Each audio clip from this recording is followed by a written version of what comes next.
This is the last Valorant aim video you'll ever need to watch, because in this video, I'll cover all the information you need to achieve your desired level of aim and rank. There are three primary skills in aiming: clicking, tracking, and switching. When people think of good aim, they think of people flicking around and tapping head and hitting crazy shots. So most people load up an aim trainer, spend hours clicking dots, and then they wonder why they aren't 10s. The unfortunate truth is that if you're only proficient in one type of aim, your weakness will bring you down. So I'll make sure to teach you everything you need to know. By far, my favorite thing to train is clicking, or better known as click timing. In clicking, there are two subcategories: static and dynamic. And would you believe it?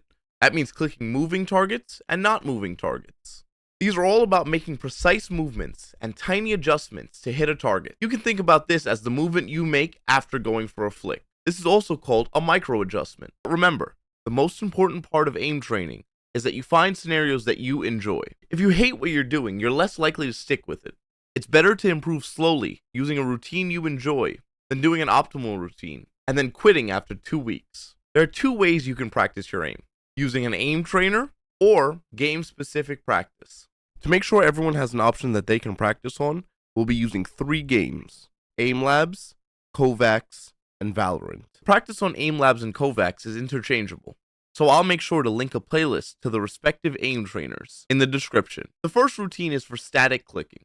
When learning static clicking, there are two primary methods that are used. The first is focusing on 100% accuracy and slowly getting faster as you get better. And then there's my preferred method, where you focus on going as fast as you can, but you make sure you maintain above 85% accuracy so you can test how fast you really can go. With the second method, I believe that you can push your own limits harder and you can break through plateaus much quicker. Now, for the practice range, I like to just start with regular practice spots. And when I feel warmed up, I load up Eliminate 100, and then I practice on hitting faster and faster times. Unfortunately, in this video, for whatever reason, the practice range wasn't working and my time wouldn't show up, so I couldn't give you guys a good baseline to look for. But on average, I used to get about 100 seconds for the Eliminate 100, so that's 1 kill per second. Now, it's okay to not always hit that benchmark right away. Since we're playing the game that we want to get better at, we can also focus on our game-specific movement, gun mechanics, and other common game mechanics. In Valorant, one important mechanic is bursting, and unfortunately, you can't train that in an aim trainer. So both sides have their own advantages. Now onto our dynamic clicking. Every time I show anyone my dynamic aim routine, they look at me with this unbelievable expression of disgust. Ugh. Brother, ugh. What's that? Followed by the question of, when would this ever happen in a real game? And to that, I say, shut up. Nah, I'm messing with you. But if you practice extreme scenarios, the real thing in game pales in comparison. And I believe that if you play extreme scenarios that you can just barely handle, I believe that we adapt quicker and it makes it easier to hit enemies in real games. Just look at this clip here of a Jet who thought her updraft would save her. For dynamic, it's almost impossible for me to have perfect accuracy. And I've noticed the same is true for many others. So, of course, I'm going to tell you, focus on your accuracy. But most importantly, you want to try not to just track your target and click. You almost want to aim ahead of them or aim where they're going.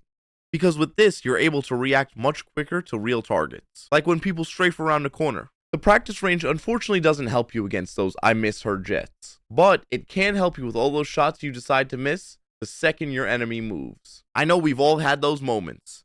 We're sitting right on the flank, we're right behind the enemy, and our teammates are watching us. And then, right as we pull the trigger, they move. And then it's a race of who can spray faster to kill each other. I got Spike. Mike!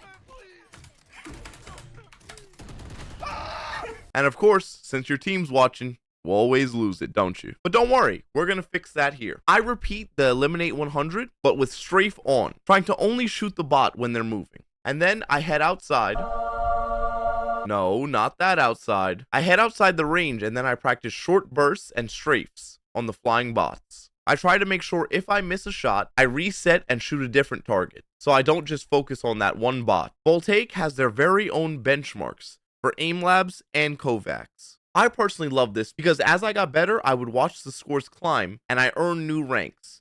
So it brought more fun to my practice and it made it feel more like a video game and enjoyment than just practice. They even have a Valorant specific ranking system so that you can see how you size up against other players. On Aim Labs, the benchmarks are very simple. All you have to do is link your Aim Labs account to their Voltaic app, and it will automatically enter the scores for the maps you play. But for KOVAAKS, there's a spreadsheet in the description. If you open that spreadsheet, you'll be able to make a copy of it in the top left and clicking create a new copy. Once you have a copy of it, all you have to do is play the maps and enter the scores. They have their very own tool that will automatically enter the scores for you, but I won't get into that in this video. If you'd like to know more, I'll link their document that tells you all about it. Now, with this short video, you guys have everything you need to know to rank up or just get better aim if that's all you're looking for. I'll be finishing this series with all other games and aiming types. Hope you enjoyed, everyone. God bless you, and I'll see you in the next episode.